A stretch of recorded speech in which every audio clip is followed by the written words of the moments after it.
প্রেমানন্দ মহারাজজির জরুরি ঘোষণা।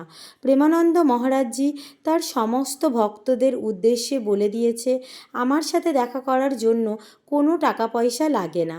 এমনকি আমার সাথে করা ভজন, কীর্তন, আরতি এগুলো দেখার জন্য কোনো টাকা পয়সা নেওয়া হয় না আশ্রম থেকে।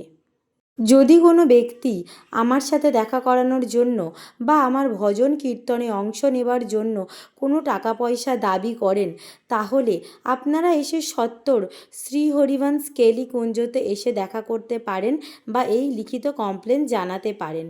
আর আমি যদি জানতে পারি কেউ আমার সাথে দেখা করার জন্য কোনো রকম টাকা পয়সা দিয়ে, কোনো রকম পাওয়ার খাটিয়ে আমার সাথে দেখা করছে, তাহলে কিন্তু আমি তার সাথে আর দেখা করব না। আশা করি ভক্ত বন্ধুরা আপনারা মহারাজজির এই উপদেশটি মেনে চলবেন। আর এরকমই নতুন নতুন তথ্য ও মহারাজজির ভিডিওগুলি বাংলায় পেতে হলে চ্যানেলটিকে অবশ্যই সাবস্ক্রাইব করে রাখুন।